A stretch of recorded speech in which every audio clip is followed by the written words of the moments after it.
Wi-Fi, I think anyone who puts Wi-Fi into a school should be locked up for the rest of their life.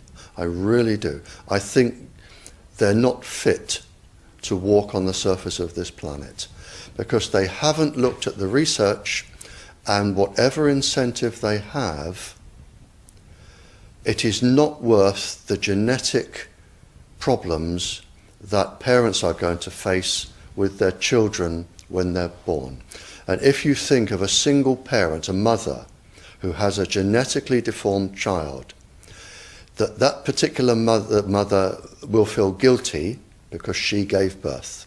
She will feel guilty and she will be worried every single second of every single day for her life. She will worry that the child won't marry. If the child can marry, she'll worry that the children will carry the disease, which they will. She will worry when she dies who will take care of them. So you are condemning both the family and the children to a lifetime of absolute hell. And this is already published. It is available to look up. It's what I call intentional ignorance. They are offered some sort of incentive and they think, oh, this is going to be good, we'll have it. Now the problem is, imagine you are a 15-year-old schoolgirl. All of the 400,000 eggs in your ovaries were with you at birth. They're not fully developed, but they're with you. They are 10 times more susceptible to radiation than all of the other DNA in the body. And scientists don't realize that. They don't read all of the papers as I do. So you have this highly susceptible genetic material which is going to make your children. And you are irradiating it because Wi-Fi's, they are transmitters as well as the routers, as well as the ones either side of you. They are all transmitting at this height through your ovaries. So you are risking the damage, the DNA damage of your child every time you sit down and you use Wi-Fi. And it's like saying, if I smoke a cigarette, which one will cause the damage? The answer is I don't know. It could be the one today. So you now have a child that has a probability of being genetically damaged.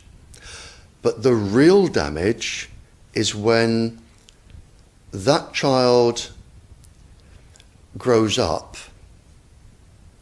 You have genetic material in your ovaries which could be damaged. Now, the real problem comes, so you have a child that could be born genetically damaged, but the real problem comes when you become pregnant. If you are a teacher or a mature student and you become pregnant, because the embryo inside your womb, in the first 100 days, all of those 400,000 eggs are forming in your embryo, your child's ovaries. So your child could be born with genetically damaged eggs. And the main thing about the eggs in the ovaries of your child is that they have absolutely no protection. It hasn't been developed yet. We have a natural protection against microwaves. It was developed since the Stone Age against thunderstorms and massive amounts of radiation coming into our body. But in your embryo, your uterus, in the fetus, where your child is developing for the first 100 days, in the ovaries, the eggs do not have that protection. So they are at maximum risk from radiation. And for the first month or so, you wouldn't even know you were pregnant.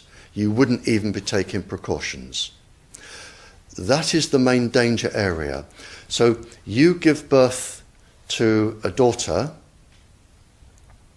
but her ovaries are now contaminated. She may be normal, she may be genetically damaged, but her ovaries are at the most risk. So when your daughter grows up and she becomes pregnant and has a baby, this is where one of these eggs will be fertilized and come out. So the real damage here is your grandchildren. That is where it is going to show most.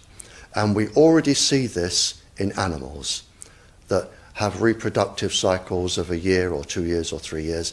We're already seeing this, and it has been published by veterinary schools and vets and scientists, so we know this happens. And it's also been documented in the Cold War when women were deliberately microwaved. So we know it does happen. The documents are there.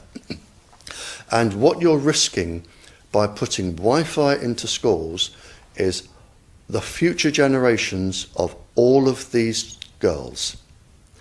But it gets worse, because this particular DNA, the mitochondrial DNA inside you, and the DNA inside you, the mitochondrial DNA, you can trace unchanged to your mother, her mother, her mother, right the way back to the beginning of the human race in Africa, the Stone Age.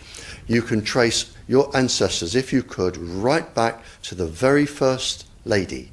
It is unchanged, the mitochondria. And that is being unchanged in your children, which means if you damage it, your child could be genetically damaged, then her child, and her child, and her child, forever. You are condemning the future generations of every single child until there are no more lines left in the female in your family. You must stop. A female must stop producing children for this to stop.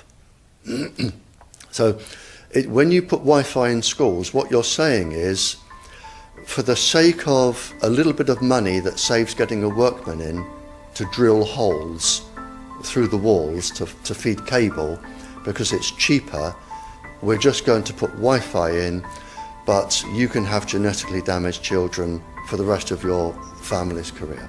That's what we're saying.